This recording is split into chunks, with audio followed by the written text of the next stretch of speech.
Okay. Let's go. Eyes right here. Sitting up in sport. For Reader's Workshop today, you're going to be listening. And we're going to be doing some acting to help us understand the lesson for the day a little bit better. Yesterday, we started talking about this word empathy. We started talking about what it means to empathize with our characters. And today, I want to go back to this idea, and I want to continue to work on that idea and building a really good understanding of what it means to empathize with our characters. So yesterday we learned that empathy means that you kind of feel for and think like the characters in your books, or like another person. When you show empathy towards another person, you feel for them. If they're hurt or they're sad, you feel hurt or sad for them. If they're happy or excited, you feel happy and excited for them. Today, I want to tell you a quick story, just to check for our understanding of empathy, just to check and make sure that you understand what empathy means. So I'm going to tell you a story about my life. It might be a futuristic story, but what I want you to be thinking about is, how am I thinking and feeling? Put yourself in my shoes, try and empathize with me. Okay, so here's the story, ready? It's Sunday night. And I'm sitting on my couch and I'm watching football. It's the Super Bowl. This is the type of stuff that's not going to cut it. Be silent, sit in sport. If you have a connection, you can make a silent connection. I don't need the talking. So we'll start over. We'll try it again. I'm sitting on my couch and I'm watching the Super Bowl. My belly is full of pizza and chicken wings because I've been eating during the game and watching the New York Giants play the New England Patriots in the Super Bowl. Now I am a big New York Giants fan, and I'm sitting here on the corner of my couch and I'm watching the TV and the final seconds are ticking away and my palms are sweaty, my eyes are open wide, and the final seconds tick off the clock. And I can't believe my eyes. The New York Giants have won the Super Bowl 35-28, beating the New England Patriots. I jump up and down, give my roommates a big high five, and I have a smile from ear to ear. Empathize with me. Empathize with me. If you're me, if you're my character, if you're sitting on my couch, how am I feeling? What am I thinking? Destiny, track. You're feeling excited, and you're thinking that the New York Giants is going to win. Absolutely. They already won, so I know that they won. So I'm feeling excited. How am I feeling, Caleb? What you're thinking is before they Yeah, are they going to win? That's what I'm thinking right before that final second ticks off. And they won. I'm feeling enthralled. I'm feeling excited. Good. Check. So you need to be able to empathize, which means that you feel and think like the characters that you're reading about or learning about. And today what we're going to do is we're going to learn a really good way to empathize with our characters. And that is to act out some scenes in our books with friends so that we can really understand our characters and how they're feeling, because we're becoming actors like them. We're pretending that we are the characters in our books, and we put ourselves in their shoes, act out a scene, and then we can really understand the emotions and the feelings and the thoughts that are going through our character's mind. So today we're going to learn that readers empathize with characters in our books by acting out scenes with partners and asking, what would I think and feel if I were in this situation? Readers empathize with our characters by asking ourselves, what would I think and feel if I were in this situation? Miss Stein, myself, and Mr. Isaac are going to help you guys to understand how this is done right now. And then you guys are going to get a chance to go back to your desk and practice, and then do it on your own. So eyes right here, sitting up in sport. I'm looking for a girl to help out as well today. So I'm going to be looking for a girl who's sitting up in sport doing the best job possible this entire time. What we're going to do is take a look at a scene from our book, The Janitor's Boy. And what we're trying to think about is what's going on with our characters, what are they thinking and feeling, and we're going to try and empathize with our characters and understand what their thoughts and their feelings are. So I'm right over here. What I'm going to do is I'm going to read this scene to you. And what you guys need to be thinking about, because this is what all good actors need when they're getting ready to start a scene. You need to think about the characters that are involved in this scene, the setting where the story takes place, and a script. Because if you're going to be acting out a scene in a book, you need to make sure everybody knows what they're going to say and when they're going to be saying it. So read and listen and think about those things. Alright?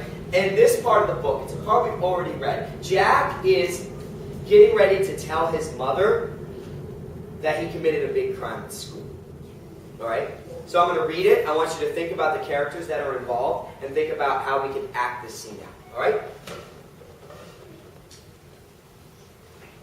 Miss Rankin sat down at the table with her recipe box, looking for her old baked macaroni and cheese recipe. Jack took notice. Sitting down is good, more relaxed. Jack quickly slipped into the chair next to her and said, "Mom, I got some trouble at school today. I got caught sticking gum on the bottom of a desk. I knew it was wrong and I'm being punished for it. I've got a note for you and Dad from the vice principal." He handed her the note. One clean, smooth action, a brief introduction, a complete confession, a dash of sorrow, and a short explanation. Jack hoped his opening remarks would lessen the impact of Mr. Ackerby's note. The man had only taken a minute to write it. How bad could it really be? Louise had a built-in radar for drama. The show in the kitchen was a lot better than the one on TV. She kept silently into the doorway behind her mom and peered around the corner at Jack. She made a face and shook her finger at him, as if she were saying, "Naughty, naughty, naughty." Jack glared at her, but Louise stayed put, a smug little smile on her face. Miss Rankin broke the seal on the envelope. It was time for Exhibit A, the note. Jack thought the jury would be sympathetic to his case. He was hoping he would get time off for good behavior. Jack had misunderstood Mr. Ackerby's talents as a writer. As Miss Rankin scanned the note, her lips pressed together into a thin line and her eyes narrowed. Not good. Scholars, we need to act out this scene so that we can empathize, understand what our characters are going through, what they're feeling, and what they're thinking. So, track me up here. Who do you think the characters are? Who are the characters that we're going to use in this part of the story? Kayla, track. Jack, his mom, and his sister. And there's also going to be a narrator, a person who reads the part of the story that doesn't have dialogue, right? Because the part of the story where there's dialogue is the part that our actual characters are going to be saying out loud. The other parts are read by the narrator. So here's what we're going to do. Where's the setting of the story, Darius? Track. At Jack's house. It's in his kitchen, to be more specific. So what we're going to do is we're going to pretend that we are in Jack's kitchen right now. Okay? And Miss Stein's going to play Jack's mom. I'm going to play Jack. Mr. Isaac's going to be the narrator. And Kayla, because she's been sitting up so nice and tall this entire time, is going to be Louise. So here's what we're going to do. Kayla, you're going to be Louise. You're going to stand over here by the door. Because as we remember in our scene, Louise was standing by the door, right? Kind of peering around the corner to look at the action. Miss Stein, she's going to be Jack's mom. She's going to be Jack's mom. So Miss Stein's going to be, I know in the story that she's sitting down, but right now we don't really have the space to be sitting down. So Miss Stein's going to be right up here in the front. Maybe one step over, so that we can definitely see. And I'm going to be Jack. And I'm going to pretend like I'm Jack. I'm going to put myself in his shoes so that I can get an understanding of how he's feeling and what he's thinking.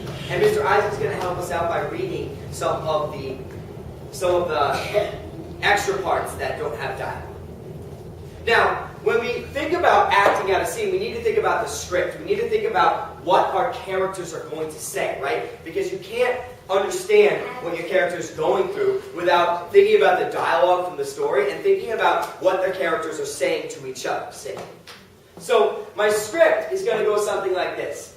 It's going to start with Miss Rankin sitting down and Jack slips into a chair next to her. So I'm going to come and I'm going to sit next to my mom. And I'm going to say exactly what Jack said in the story, right? Exactly what he said in the story when he gave his confession, when he admitted what he had done wrong, right? And then the narrator is going to take over and kind of read what happens after I say what Jack said in the story. And Louise over here is going to be listening and doing some acting of her own. And as the narrator is speaking and telling us what's happening, Louise is going to be doing some acting over here and kind of looking and pointing at Jack. Right? And then we're going to look for the reaction from Jack's mom as the narrator continues to read for us. So, I think this time that actually you and I probably need to switch spots because I'm in the kitchen. you're in the kitchen and Louise, I remember, was kind of in the doorway and Jack could see Louise, but his mom couldn't see Louise. Okay? So, I'm coming over here and I'm going to present my case, present what happened to my mom. Now, Mr. Isaac, if you don't mind coming over here and you can read some of the narration that happens in the story when there isn't dialogue to help us so that Louise can do some of her acting and we can watch for our mom's reaction. And by doing this, remember that we're trying to think about what's going through Jack's feelings and what's going through his mind. We're trying to empathize with our characters. So watch. You guys are going to get a chance to do some of this acting on your own. Sport. Okay? So Mr. Isaac, why don't we start from right here?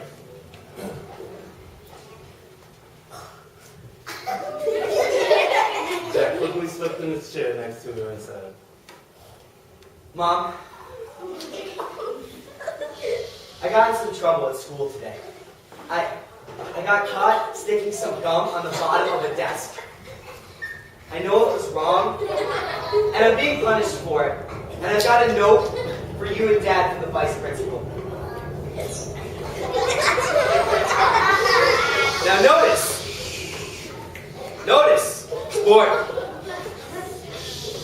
When I was doing my acting, I was trying to think like Jack. I was trying to mimic or copy the way that he was feeling and the way that he would say this to his mother. Right? Now let's listen as the narrator continues with our scene here and watch what the other actors do to try and help us figure out what's going on as well.